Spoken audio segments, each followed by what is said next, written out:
오늘은 마태복음 말씀 계속 보시는 가운데 특별히 안식일에 관한 본문이 나와서 안식일의 정신과 주일 성수에 관해서 말씀을 같이 나누기를 원합니다.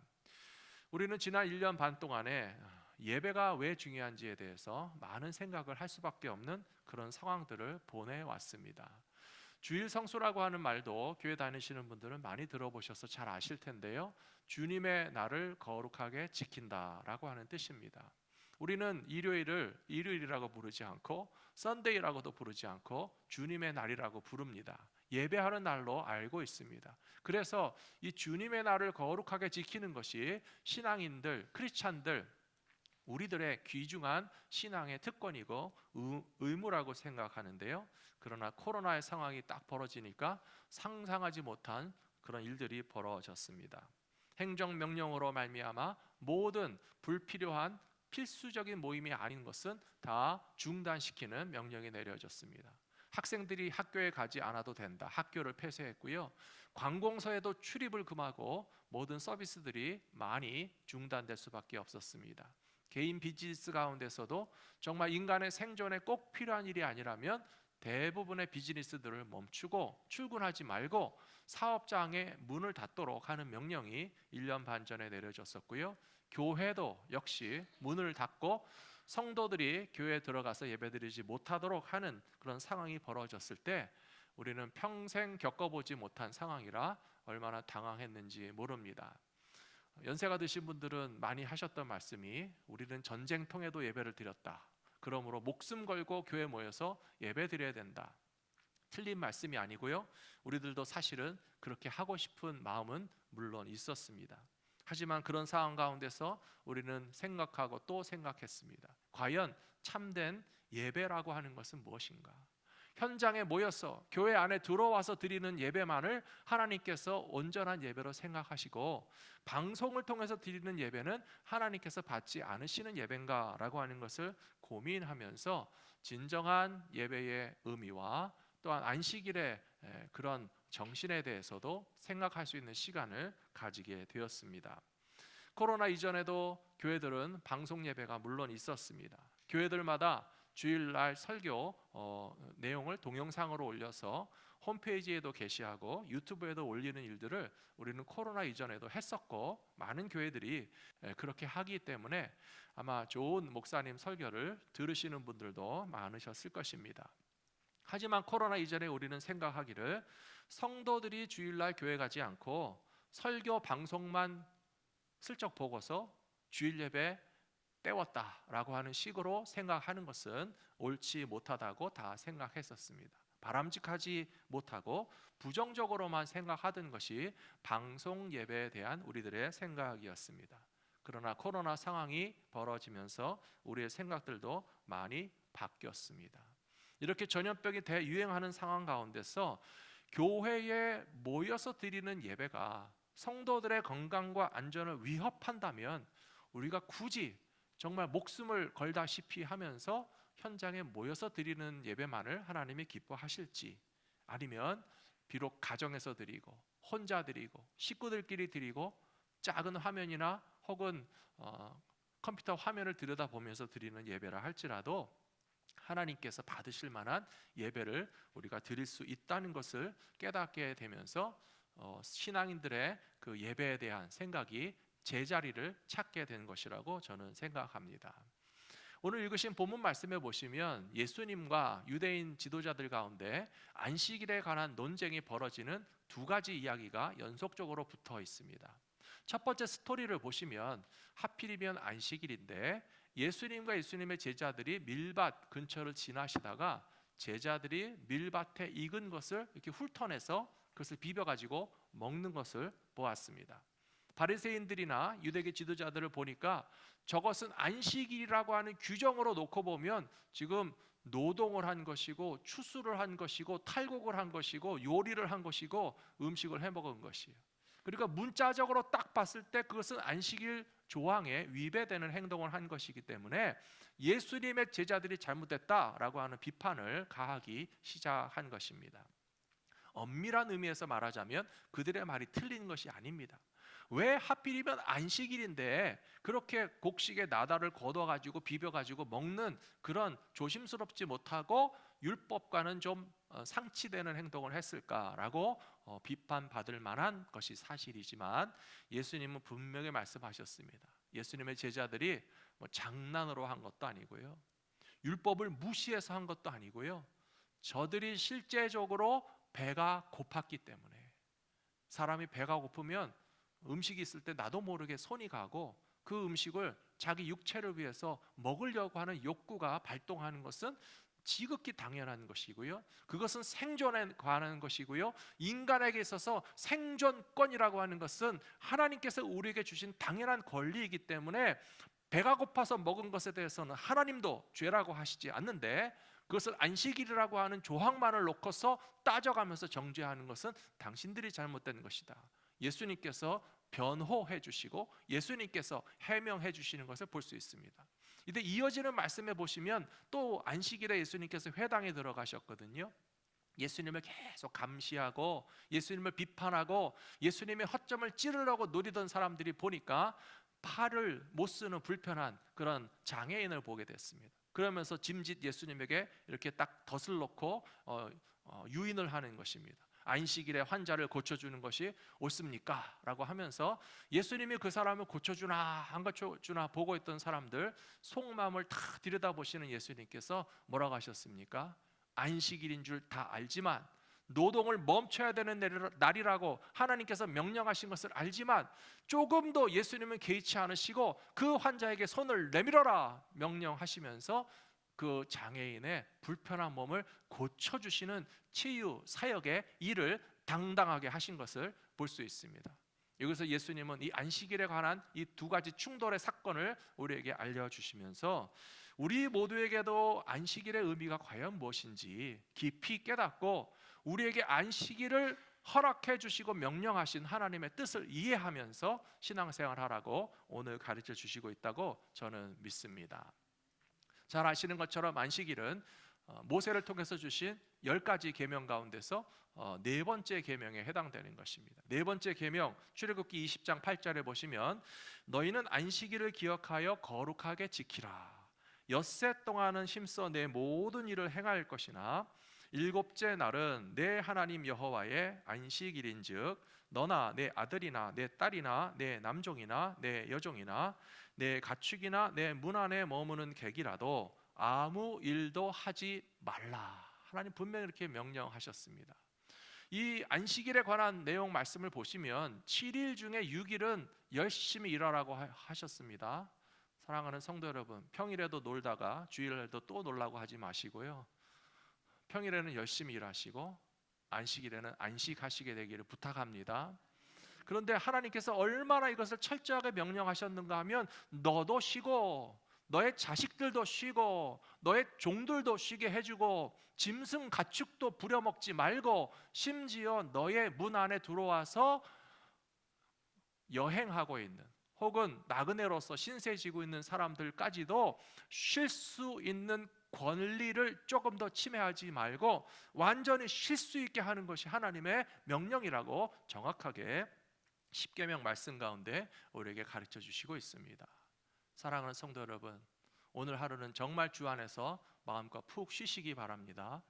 코로나 이전의 삶을 가리켜서 우리는 일상이라고 부릅니다. 그리고 코로나 기간 동안에 우리가 일상을 잃어버렸기 때문에 지금 우리는 일상을 회복하고 싶다라고 하는 말들을 많이 하시는데요, 그러나 코로나 이전의 삶이 과연 더 바람직한 삶이었는가에 대해서는 우리가 의문이 들 수밖에 없습니다. 많은 사람들이 코로나가 발생하기 전에 어떻게 살았습니까? 굉장히 바쁘게 살았습니다.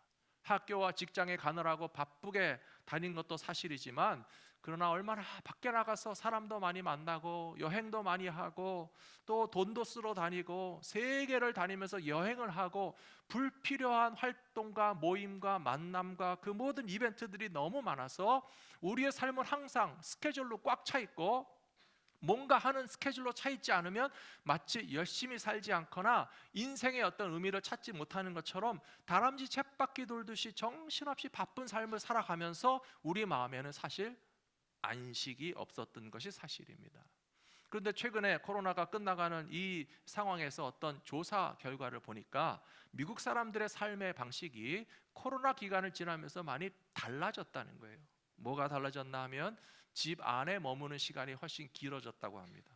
당연하죠. 못 나가게 했으니까 못 나가지 않았겠습니까? 그리고 자기 가족과 보내는 시간이 길어졌다는 것입니다. 그 전에는 밖에 나가서 어떤 비즈니스라든지 친구라든지 외부 활동으로 만나는 사람들과 보내는 시간이 길었다면 이 코로나 때문에는 자기 패밀리 멤버 식구들과 보내는 시간이 더 길어졌다라고 하는 통계가 당연히 나왔고요. 그 다음에 중요한 것은 잠자는 시간이 길어졌다는 것입니다. 코로나 이전에는 사람들의 수면 시간이 좀 부족했었는데 이 코로나 행정명령이 많은 일들을 강제적으로 스탑시키다 보니까 집에 있는 시간이 길어지면서 잠자는 시간도 조금 더 길어진 것이 사실이고요.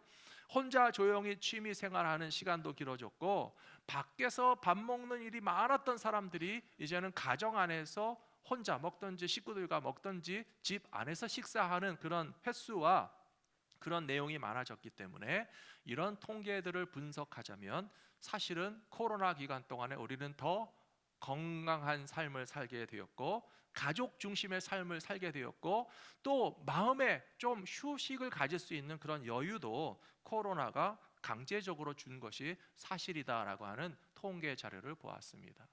사랑하는 성도 여러분, 그럼에도 불구하고 과거의 일상으로 무조건 돌아가기를 원하십니까? 하나님이 제발 쉬라고 하시는데 왜 안 쉬십니까?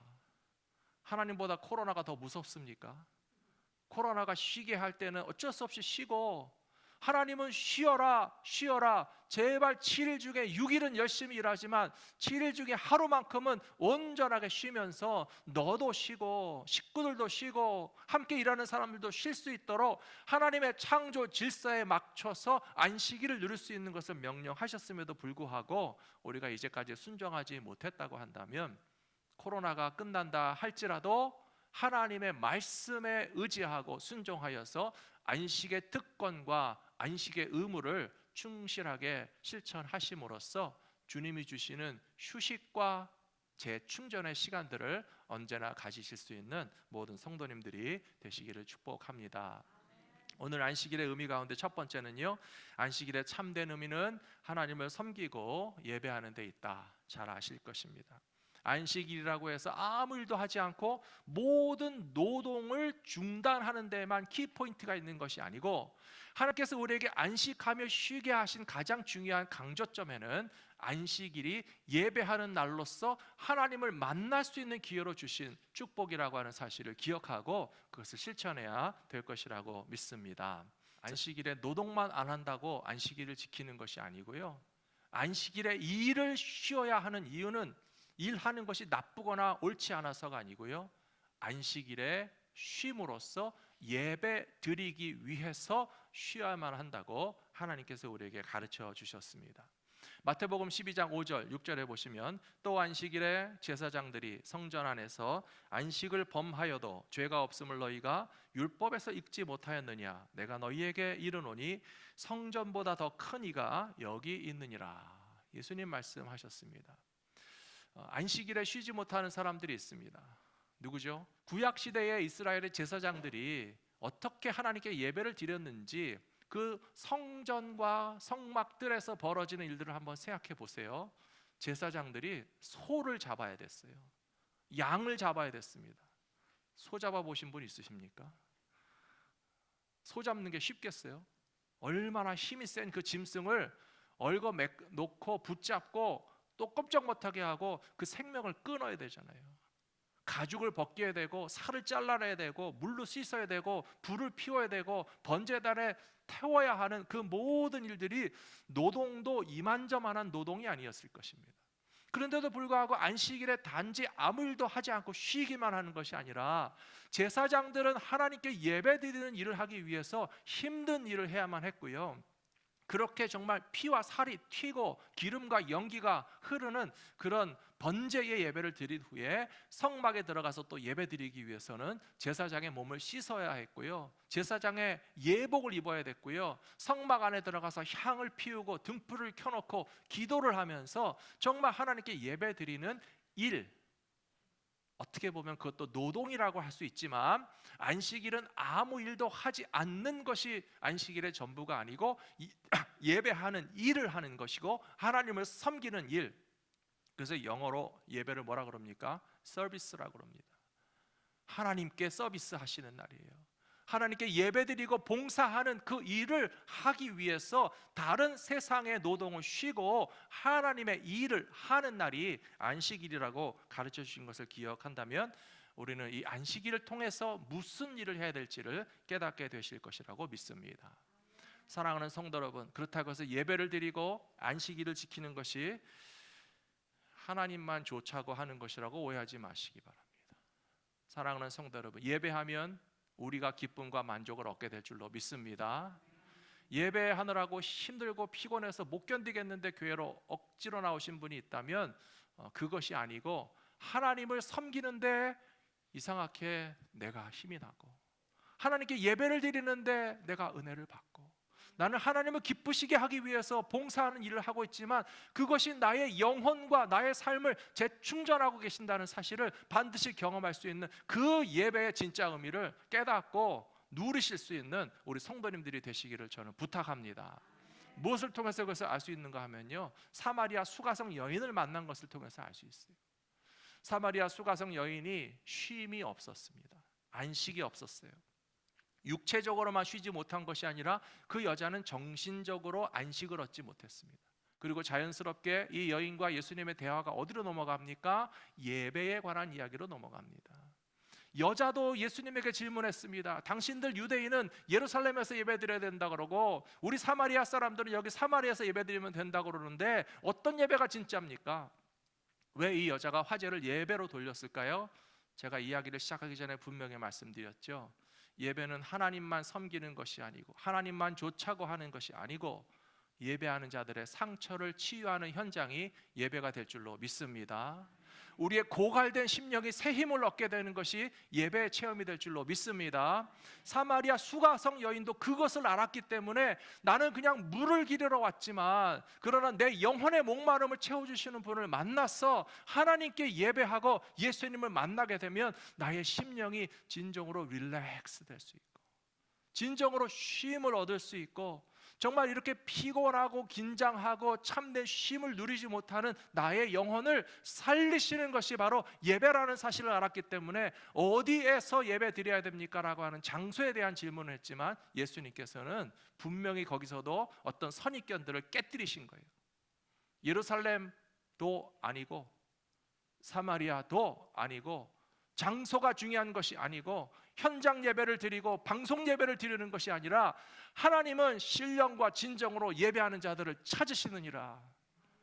사랑하는 성도 여러분, 오늘도 우리 모두가 신령과 진정으로 예배하면 사마리아 수가성 여인이 예수님을 만난 것처럼 우리의 목마른 심정이 시원하게 될 줄로 믿습니다. 두 번째로 안식일에는 생명을 구원하는 것이 노동이 아니요 거룩한 사역이라는 사실을 알아야 됩니다. 이것도 한번 따라해 주시기 바랍니다. 안식일은 생명을 구원하는 일을 하는 날이다. 안식일에는 생명을 구원하는 일을 하셔야 됩니다. 그냥 단순하게 아무 일도 안 하는 것만이 안식일이라고 오해하지 마셔야 됩니다. 최근에 저의 눈에 띄는 뉴스들이 많이 있었는데요, 그것은 위기에 빠진 사람들을 구출하는 이야기가 많이 들려왔습니다.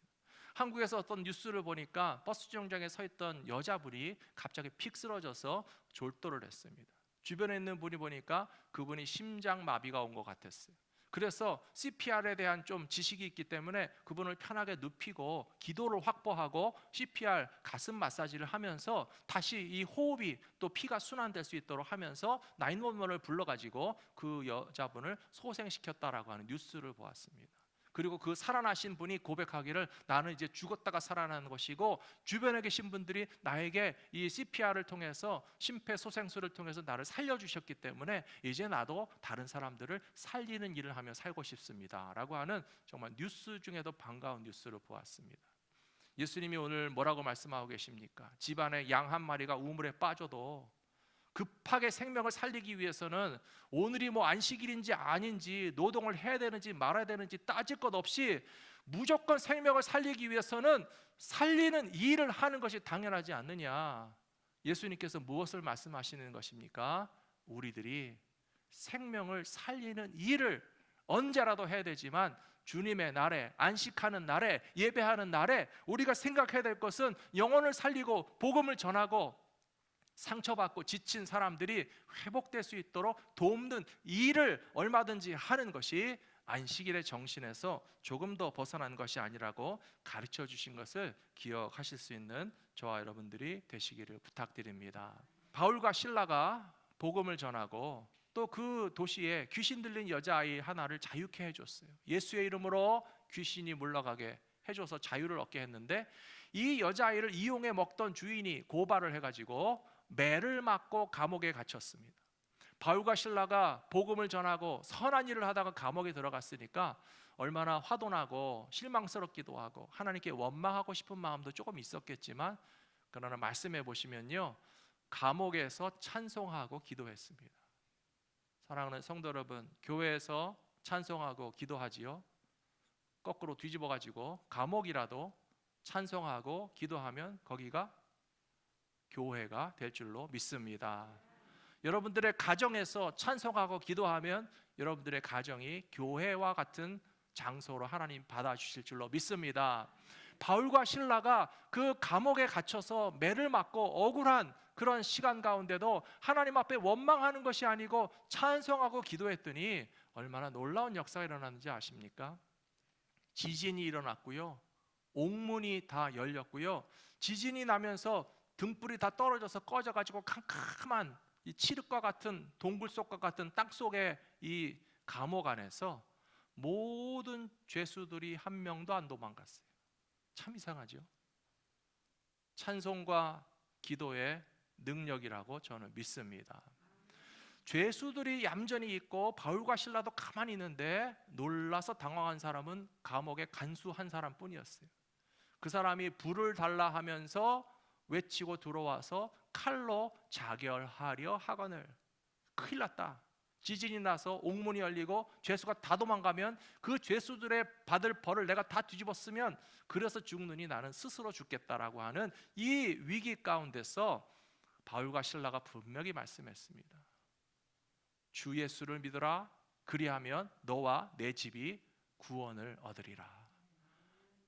감옥의 간수가 자살하지 않았고요, 예수 믿고 구원도 받았고요, 그 감옥 안에서도 찬송과 기도하는 예배가 아무 능력도 없는 것이 아니고, 크리스찬들이 예배 드리는 것이 아무 일도 안 하는 것이 아니고, 우리가 있는 삶의 현장과 위기와 고통의 상황 가운데서 하나님 앞에 기도하고 찬송하고 감사하고 예배하는 일을 끊임없이 행한다면 그것으로 말미암아 구원의 역사가 일어나고 생명을 살리는 역사가 반드시 일어날 수 있다는 사실을 기억하시면서 그런 마음의 자세로 예배를 드리실 수 있는 저와 여러분들이 되시기를 부탁합니다.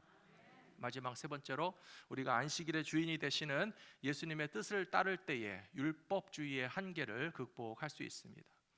예수님의 뜻을 따르는 것이 율법의 한계를 넘어서는 방법이 되는 것이고, 그것이 안식일의 정신이고 주일 성수의 방법이라는 것입니다. 마태복음 12장 7절에 보시면 나는 자비를 원하고 제사를 원하지 아니하노라 하신 뜻을 너희가 알았더라면 무죄한 자를 정죄하지 아니하였으리라. 인자는 안식일의 주인이니라 하시니라.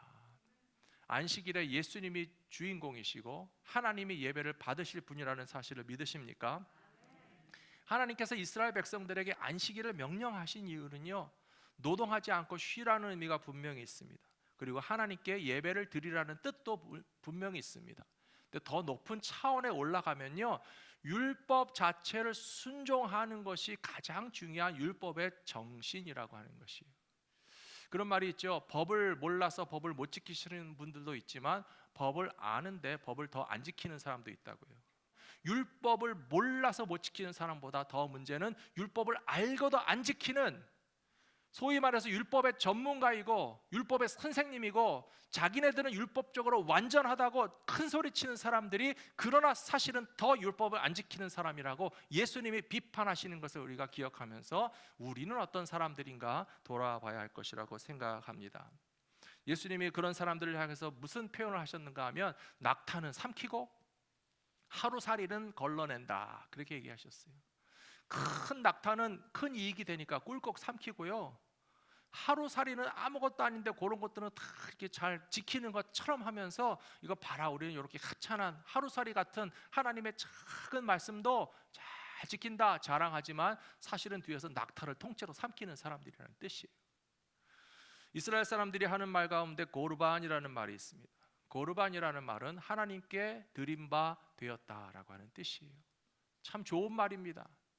그런데 이스라엘 백성들이 이렇게 고르반으로 말로 때우는 것에 대해서 예수님께서 지금 비판하시는 것이 무엇인가 하면요, 그것이 정말 하나님께 드리기 위해서 고르반이라고 말하는 것이 아니라 다른 사람에게 주기 싫어서 핑계댈 때 쓴다는 거예요. 소를 10마리 키우는 사람이 그 중에 한 마리는 하나님께 드린 바 되었다, 고르반 생각을 가지고 있었어요. 근데 만일에 부모님이 나를 도와달라 할 때 그 자식이 어머니 아버지 제 재산에 손대지 마세요, 고르반 하나님 거예요, 하나님께 바치려고 그러는데 왜 어머니 아버지가 저한테 달라고 그럽니까? 자식이 달라고 그래도 고르반 이거 하나님 거다, 손대지 말아라. 혹은 친구가 어려운 일을 당해서 도움을 줬으면 좋겠는데 고르반 하나님께 바쳤으니까 나는 너 안 도와줘도 율법적으로 아무 문제 없어. 핑계하고 방어하는 수단으로 사용하면서 사실은 자기가 다 쥐고 장악하고 내 것으로 생각하고 말로만 하나님께 바쳤다라고 하는 고르반이라고 하는 소리는 잘 하지만 실제적으로 하나님께도 드리지 않고 가족에게도 도움을 주지 않고 친구와 이웃들에게도 베풀지 않으면서 자기가 다 움켜쥐고 있으면서 말로만 고르반이라고 핑계하는 사람들에 대하여 예수님은 분명히 말씀하신 거예요. 너희가 낙타는 통째로 삼키고 하루살이만 걸러내면서 율법적으로 의로운 것처럼 생각하는 것은 율법을 잘 지키는 듯 하나 결코 하나님의 뜻을 순종하는 사람은 아니다 라고 주님이 책망하신 것을 기억하시면서 우리는 어떻게 예배 드려야 될지, 어떻게 하나님의 것을 하나님께 드려야 될지, 그리고 우리의 삶을 통해서 하나님의 뜻을 순종하는 삶을 살아야 할지를 오늘 다시 한번 생각하실 수 있는 저와 여러분 모두가 되시기를 부탁드립니다.